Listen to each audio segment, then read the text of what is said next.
जब हुआ महादेव और विष्णु का प्रलयकारी युद्ध, भाग 2। पिछले भाग में आपने देखा कि कैसे महादेव ने अपने साकार रूप में आने के पश्चात मां आदि शक्ति को स्वयं से अलग कर लिया था। जहाँ सृष्टि को अपने संचालन के लिए त्रिदेवों की आवश्यकता थी, वहाँ ब्रह्मा और विष्णु जी को मिलकर इस सृष्टि का संचालन करना पड़ रहा था। देवताओं की लाखों कोशिशों के बाद भी खुद की सारी भावनाएं दबा चुके महादेव अपने वास्तविक रूप में आना नहीं चाहते थे। भावनाहीन और अनासक्ति का मार्ग अपना चुके महादेव वैरागीपन को अपना चुके थे। वहीं दूसरी तरफ गरुड़ ने भी अपने सर्प भाइयों पर हमला कर उनसे बदला लेना शुरू कर दिया था। ये देखकर वासुकी महादेव के पास पहुंचे, लेकिन उन्होंने वासुकी को स्वयं इस पारिवारिक कलेश का समाधान करने की बात कही। अब आगे लगातार युद्ध चलता रहा। काफी देर तक चले इस युद्ध में वासुकी गरुड़ के सामने कमजोर पड़ने लगे। आज तेरा खात्मा निश्चित है। महादेव, महादेव, मेरी रक्षा कीजिए महादेव। प्रभु, प्रभु आपकी जरूरत है महादेव। वासुकी की चीख सुनकर महादेव से रहा नहीं गया और वो अपने भक्त की जान बचाने के लिए वहाँ प्रकट हो गए। गरुड़, वहाँ से हट जाओ। महादेव, मैं अपने प्रभु के दिखाए हुए मार्गदर्शन पर चल रहा हूँ और बिना उनका काम खत्म किए मैं यहाँ से नहीं जा सकता। हट मत करो और यहाँ से चले जाओ। मैं नहीं जाऊंगा। गरुड़, इतना हट ठीक नहीं। तुम्हें सुदंडता का बोध करवाना पड़ेगा। महादेव को अपनी समीप आता देख गरुड़देव घबरा गए और उन्होंने भगवान विष्णु का आह्वान करना शुरू किया। प्रभु, प्रभु मेरी रक्षा कीजिए, मुझे बचाइए प्रभु।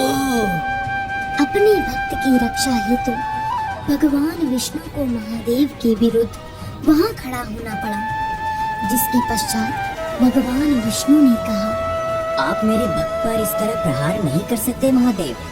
गरुड़ जो कर रहा है वो सही नहीं है। इस तरह सर्पों की योनि को मारना सही नहीं है विष्णु। गरुड़ वही कर रहा है जो संसार की भलाई के लिए उचित है। किसी को मृत्यु के लायक समझने में संसार की कोई भलाई नहीं है। गरुड़ के समर्थन में मैं खड़ा हूँ। यदि आपको लगता है कि गरुड़ जो कर रहा है वो गलत है, तो आपको उसको दंडित करने से पहले मुझसे युद्ध करना होगा। युद्ध की बात सुनकर महादेव काफी क्रोधित हो गए। इस वक्त एक दूसरे को खुद का आराध्य मानने वाली दो शक्तियां आमने सामने थीं। अपने आराध्य को युद्ध की शुरुआत करता देख महादेव अचंभित हो गए और क्रोध के सागर में भरे शिव ने इस प्रलयकारी युद्ध के लिए हाँ कह दिया, जिसे देख ब्रह्मलोक में बैठे भगवान ब्रह्मदेव और नारद चिंता से घिर गए।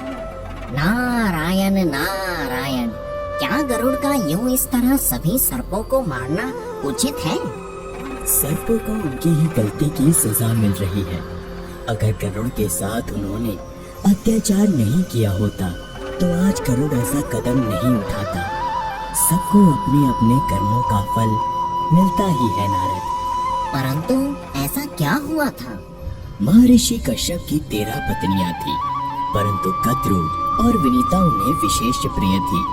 एक दिन महर्षि से दोनों पत्नियों ने पुत्र की इच्छा जताई, जिसमें कद्रु ने कहा कि मुझे 1000 पुत्रों की माता बनने का वर दीजिए, और विनीता ने ऐसे पुत्रों की मांग की जो कद्रु के 1000 पुत्रों से ज्यादा बलशाली हों। यह सुन महर्षि कश्यप ने दोनों को तथास्तु कह दिया, जिसके बाद कद्रु ने 1000 अंडे दिए और विनीता ने 2 अंडे।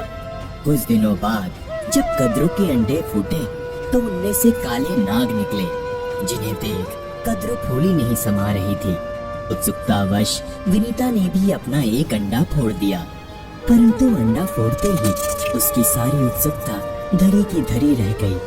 अंडे से एक अविकसित बच्चा निकला और अंडे से निकलते ही उसने कहा कि तुमने समय से पूर्व ही अंडा फोड़ दिया और मैं अर्धविकसित रह गया।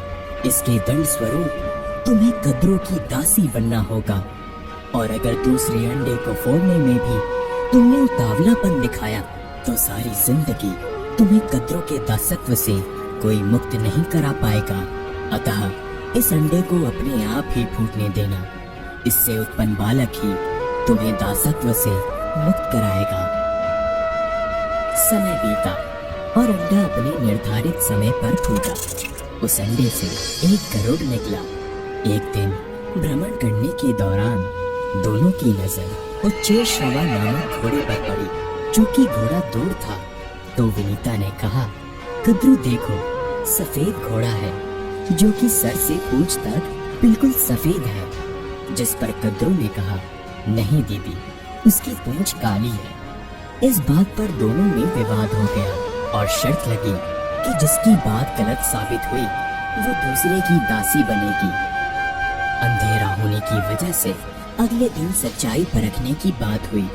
रात में कद्रू ने अपने पुत्रों से कहा कि उच्चैश्रवा की पूंछ पर लिपट जाना ताकि पूंछ काली दिखे। उन्होंने ऐसा ही किया और विनीता शर्त के मुताबिक कद्रू की दासी बन गई।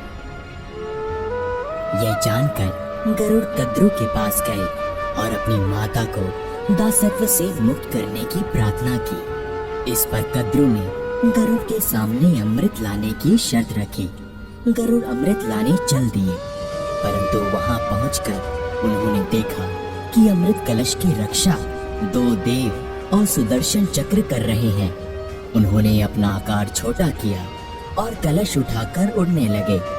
जब इंद्र को ये बात पता चली तो उन्होंने क्रोध में आकर गरुड़ पर वज्र से प्रहार किया, परंतु गरुड़ को कुछ न हुआ, जिसे देख इंद्र ने अपनी एक युक्ति लगाई। गरुड़ की बात सुनकर उन्होंने कहा कि तुम अमृत ले जाओ, पर उन्हें अमृत पीने मत देना। मैं सही समय देखकर कलश हटा दूंगा और फिर तुम नागों को खा लेना। गरुड़ मान गए और कलश कद्रू को देते समय कहा कि मेरी माता को अपने दासत्व से मुक्त कर दे और अमृत सुबह ही पिलाए। कद्रू ने तथास्तु कहा। फिर क्या हुआ ब्रह्मदेव? इधर इंद्र ने मौका देखकर कलश को उसकी जगह पहुंचा दिया। जब सुबह हुई तो नाग अमृत पीने पहुंचे, परंतु वहां कलश तो था नहीं। उन्होंने कलश की जगह घास को चाटना शुरू कर दिया, परंतु कुशा चाटने की वजह से उनकी जीभ 2 हिस्सों में कट गई और गरुड़ ने मौका देखकर नागों को खा लिया, क्योंकि उन्हीं की वजह से उनकी माता को दासी बनना पड़ा था।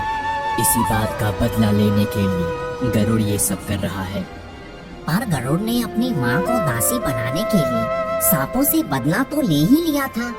सर्पों को उनकी उद्दंडता के लिए पृथ्वी लोक छोड़कर पाताल लोक में रहने का श्राप दिया गया था, लेकिन उनका पृथ्वी लोक पर रहना श्राप का उल्लंघन है और श्राप के उल्लंघन की सजा तो मिलने ही चाहिए। परंतु प्रभु, क्या इस तरह 2 शक्तियों का एक दूसरे से टकराना उचित है? अब नियति को कौन टाल सकता है नारद? युद्ध तो अब छिड़ चुका था। क्या होगा इस युद्ध का परिणाम? भगवान विष्णु और महादेव के बीच किसकी होगी जीत और किसकी होगी हार? इस बारे में जानने के लिए देखना न भूलिए इस कहानी का भाग 3। Subscribe now and press the bell icon. Never miss an update.